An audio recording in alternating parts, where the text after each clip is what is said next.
Pass pass बैल और ढोंगणा है उसका पास जाओ. मनाच्या आज्ञेप्रमाणे कानफाट्या विहिरीकडे जाई पावले गेला व पुन्हा माघारी फिरला, कारण त्याला दिसले की वृद्ध ब्राह्मण पाठमोरा बसला आहे. त्याचे शरीर उरड चोळपाप्रमाणे काळसर असून बांधाही त्याच्या सारखाच होता.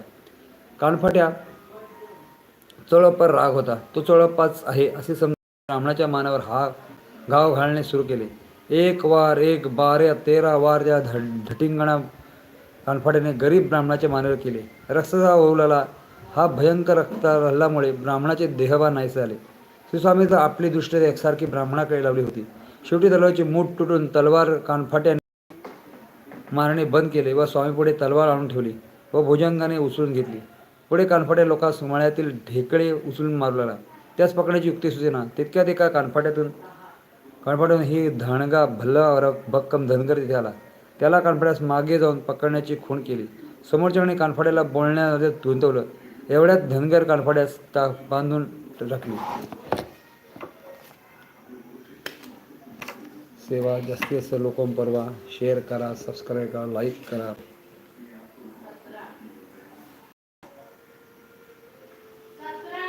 वृद्ध ब्राह्मणाच्या जखमेवर कृपादृष्टीमुळे विशेष धक्का पोचला.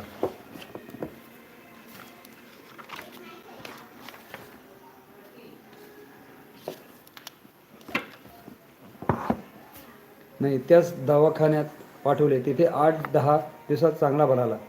ज्या आवडव्या कानफाट्याची एक बुक्की ब्राह्मणाला प्राण हरवणं करण्यास पुरी होती, त्या कानफाट्या तलवारीने मानेवर केल्या 10-12 वाराने ब्राह्मण मरू नये हा कशाचा प्रताप बरे. शिवाय तलवार गंजलेली नव्हती, रोज वापरण्याची होती. त्यामुळे समर्थांच्या कृपादृष्टी वाचून ब्राह्मणास वाचवण्यास कोणी समर्थ झाले नसते.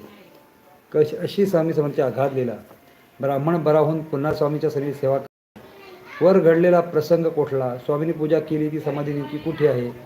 तो मळा कोणाचा? लांडोरबुवा म्हणजे कोण? कानफाट्या ज्या विहिरीवर लग ब्राह्मणाच्या मानेवर नंग्या तलवारीत भाव घातली ती विहीर सध्या कोणत्या स्थिती आहे? 125 वर्षाच्याही आधी त्या जागेत शोध घेत घेत लांडोरबुवाच्या मठात पोचले. श्री अक्कलकोट मुरलीधर मंदिराच्या समोरच बाजूस धाकटे वेस असा अन्नछत्र मंडळाच्या भागांच्या मागच्या बाजूस एक वटवृक्ष देवस्थानातील नव्या बांधलेला भक्त निवास. मागच्या बाजूस जो माळा दिसतो तो लंडोरी बुवांचा मळा होय. वटवृक्ष देवस्थानाकडून अन्नछत्राकडे जाताना सांडपाण्याचा नाला ओलांडताना तो डाव्या बाजूने रस्ता जातो. तिथून थोडे चालत गेल्यास उजव्यात लिंगायत समाजाचा विरक्त मठ दिसतो. या विरक्त मठाच्या मागच्या बाजूस मळ्यात ही समाधी आहे. पुरुषभर उंचीची समाधी, खरंच 5 फूट उंच, समभुज लोकांनी चौकोनी बांधली आहे. त्यावर 17 फूट उंचीचा प्रशस्त कमानी असून ती 15 फूट बाय 30 फूट लांब रुंद आहे. भरपूर काय याच्यात माहिती आहे, ते जरूर आहे का. पूर्वेशेस अभिषेक जल उंघळलेला अशा प्रकारे शिवपंड प्रतिष्ठापित आहे. पूर्व, पश्चिम, उत्तर, दक्षिण अशा 4ही दिशांना प्रमादीवर स्वामी महाराज चढून बसत असत. अक्कलकोट बाजाराच्या खालच्या अंगास लावलेला असलेला आझाद गल्लीच्या हल्लीच्या मारुतीजवळ आतल्या बाजूस शिवयोगाचा 12 ज्योतिर्लिंग मंदिर आहे. मळ्यातील 2 समाध्यांपैकी एक समाधी शिवयोग्याची आहे तर दुसरी शिष्यांची आहे. मंदिरालगत त्यांचा वंशज राहतात. मगर बावडी. शिवयोगी लंडोरबुवा अरुणी शिवयोगी हे शिवलिंगाचे योगाचे वंशज. हे ब्राह्मण कुटुंब असून या घराण्यातील शिवयोगी हे एक महान शिवभक्त होऊन गेले. त्यांच्या तपोबळाने 3 शिवलिंग प्रकट झाली. पुढे लगतच्या परिसरात आणखी 9 शिवलिंग एकामागोम एक सापडली. ती एकमेकांच्या खेटून स्थापना झाली. मूळ शिवयोगी हे मळ्यातच राहत. लंडोरी हे त्यांचे मूळ नाव. ते ज्या मळ्यात राहत तो पूर्वी फुलझाडाचा मळा होता. जवळपास पानमाळाही होता. ते तयार होणारे साहित्य कळकोळ्याच्या राजवाड्यात जाई. एकदा अकोळे दुष्काळाने ग्रासले. पाण्याविना लोक तडफडत होते. त्यामुळे शिवयोगी महाराजांकडे सगळे डोळे लगे लोक धावले.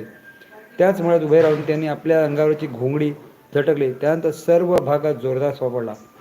या घटनेचा प्रभावित होऊन राजाने त्यांना हा मळा दान केला. हा शिवयोगी महाराज एक पट्टशिष्य होता. त्याचे नाव कल्लप्पा पाटील. यांचे बुवावर निरतिशय प्रेम होते.